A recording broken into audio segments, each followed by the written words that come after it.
قالت مصادر مقربة من الملك السعودي الملك سلمان بن عبد العزيز أنه أصدر توجيهات فورية للقيادة العليا في المملكة بالتدخل العاجل لإنهاء الحرب الدائرة في قطاع غزة. وفي خطوة تهدف إلى دعم السلام والاستقرار في المنطقة، أرسل الملك سلمان رسالة إلى الأمة العربية والإسلامية داعيا إلى التدخل العاجل لوقف الأعمال العدائية والعنف وتحقيق السلام. وفيما يتعلق بالجهود لإنهاء الصراع، طلب الملك سلمان من الحكومة السعودية التدخل للوساطة والتوسط من أجل إبرام اتفاق سلام بين حركة حماس وإسرائيل. هذا ووجه العاهل السعودي الملك سلمان بن عبد العزيز كلمة إلى المواطنين والمقيمين في المملكة والمسلمين بمناسبة حلول شهر رمضان في ظل الظروف المأساوية والمعاناة التي يعيشها الشعب الفلسطيني.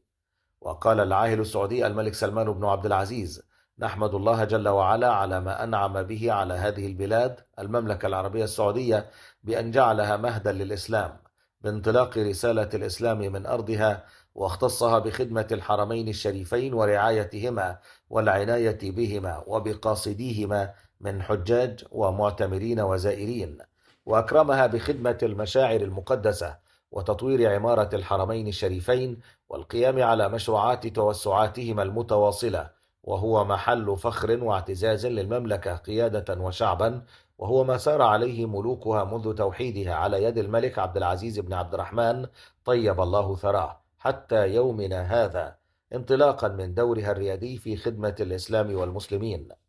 وأضاف: يؤلمنا أن يحل شهر رمضان هذا العام في ظل ما يعانيه أشقاؤنا في فلسطين من اعتداءات.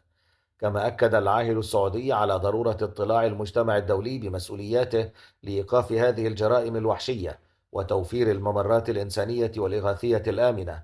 وذكر العاهل السعودي في ختام كلمته: نسأل الله تعالى أن يجعل في هذا الشهر الكريم الخير والسلام للأمة الإسلامية والعالم أجمع، وأن يديم على بلادنا الأمن والأمان والرخاء، ويتقبل منا ومنكم الصيام والقيام. هذا وحذرت صحيفة عبرية من أن محكمة العدل العليا تقترب من إصدار قرار بوقف النار في غزة. وكشفت صحيفة إسرائيل اليوم أن فريق الدفاع الإسرائيلي في لاهاي قلق من حقيقة أنه في يوم الخميس الماضي صوتان فقط من بين 16 من أعضاء الهيئة القضائية رجح الكفة للامتناع عن إصدار أمر احترازي لوقف الحرب بناء على الطلب الثالث من جنوب إفريقيا.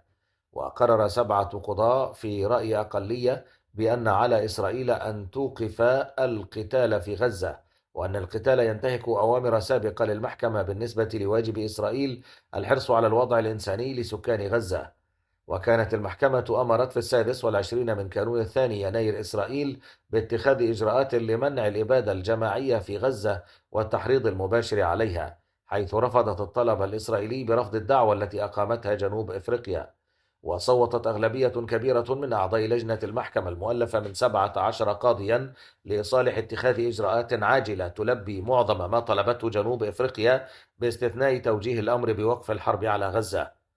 والخميس الماضي أيد 7 قضاة وقف الحرب، وكتبوا بأنه حتى لو كانت إسرائيل عملت بما يكفي فإنه في اختبار النتيجة فإن الوضع الإنساني في غزة يتفاقم، ووقف القتال وحده سيوقف تدهوره. وتضيف الصحيفة: صحيح أن الطلب رد بأغلبية 9 قضاة، ولكن الكثير منهم انتقدوا الوضع الإنساني في غزة.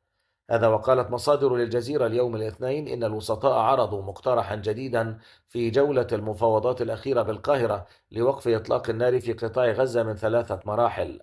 وأضافت أن المقترح تضمن عودة النازحين المدنيين غير المسلحين إلى شمال القطاع دون تحديد أعدادهم، كما تضمن قبول إسرائيل فتح شارعي الرشيد وصلاح الدين وتمركز قواتها على بعد 500 متر منهما. وأردفت المصادر أن المقترح يتضمن إدخال 500 شاحنة مساعدات يوميا إلى قطاع غزة بما في ذلك الشمال. وتضمن المقترح إفراج إسرائيل عن 900 أسير فلسطيني، بينهم 100 من ذوي أحكام المؤبد في المرحلة الأولى، مقابل الإفراج عن 40 أسيرا إسرائيليا حيا من كل الفئات. أما المرحلة الثانية فتتضمن إطلاق سراح كل الأسرى الإسرائيليين والانتهاء من مفاوضات العودة للهدوء المستدام، في حين لم يتضمن المقترح عدد الأسرى الفلسطينيين المفرج عنهم بالمرحلة الثانية أو انسحاب إسرائيل. وتتضمن المرحلة الثالثة الإفراج عن جثث الأسرى الإسرائيليين في قطاع غزة، وكان مصدر قيادي في حركة المقاومة الإسلامية حماس قال للجزيرة إن الموقف الإسرائيلي في مفاوضات صفقة التبادل لا يزال يضع العراقيل أمام التوصل إلى اتفاق. وأضاف القيادي في حماس أن الرد الإسرائيلي في مفاوضات القاهرة اشترط عودة النازحين إلى مخيمات إيواء تقيمها جهات دولية وليس إلى مناطقهم وبيوتهم كما اشترطت الحركة. وأوضح أن عودة النازحين حسب الرد الإسرائيلي غير آمنة وتتم من معابر تحت حراب الاحتلال، بينما طالبت الحركة بعودة غير مشروطة لهم. وأكد أن الرد الإسرائيلي الذي تسلمته الحركة لا يشمل وقفا دائما لإطلاق النار ولا انسحابا من القطاع. ونقلت وكالة الأناضول عن القيادي في حماس محمود مرداوي قوله إن الحركة تريد اتفاقا واضحا لا يؤدي إلى معركة جديدة ويشمل وقف إطلاق النار بشكل كامل وانسحابا كاملا للاحتلال من قطاع غزة وعودة النازحين دون شروط وإعادة الإعمار دون قيود، وأن تتم هذه العملية بشكل سلس إضافة لعملية تبادل للأسرى. من جانبها نقلت صحيفة إيديعوت أحرونوت عن مصادر قولها إن رئيس الوزراء الإسرائيلي بنيامين نتنياهو وجه فريق التفاوض لعدم التعبير عن موافقة إسرائيل على المقترح الأمريكي الذي قدم في مفاوضات القاهرة. وأضافت المصادر أن نتنياهو غير موافق على المقترح الأمريكي في حين أيده معظم أعضاء حكومة الحرب.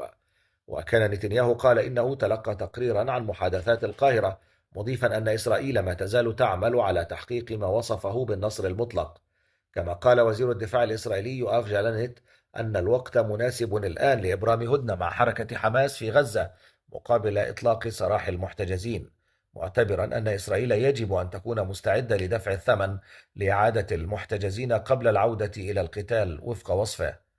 وكان المتحدث باسم مجلس الأمن القومي بالبيت الأبيض جون كيربي قال إن مدير المخابرات المركزية الأمريكية CIA ويليام بيرنز زار القاهرة مطلع الأسبوع لإجراء جولة جادة من المباحثات لإطلاق سراح المحتجزين، مشيرا إلى أن حماس تدرس حاليا اقتراحا جديدا وقد يستغرق الأمر بضعة أيام. وأضاف أن الولايات المتحدة تأخذ المباحثات على محمل الجد وتأمل في التوصل إلى اتفاق في أقرب وقت ممكن، لأنه سيؤدي أيضا إلى وقف إطلاق النار لمدة 6 أسابيع تقريبا.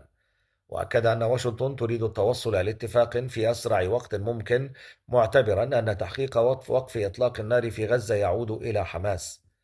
على صعيد متصل نقلت شبكة CNN الأمريكية عن المصدر المطلع قوله إن بيرنز قدم مقترحا جديدا لسد الفجوات في المفاوضات بشأن وقف إطلاق النار في غزة، مشددا على أن ما قدمته إسرائيل في المفاوضات الأخيرة لا يجيب عن أسئلة حماس ومطالبها. وأضاف المصدر للشبكة أن واشنطن ترغب أيضا في عودة السكان إلى شمال قطاع غزة بدون قيود، لكن إسرائيل ترفض ذلك. وغادر اليوم الوفد الإسرائيلي ووفدا من حركة حماس العاصمة المصرية القاهرة بعد اجتماعات عقدت أمس الأحد لمحاولة التوصل لتفاهمات بشأن وقف إطلاق النار في قطاع غزة وتبادل الأسرى.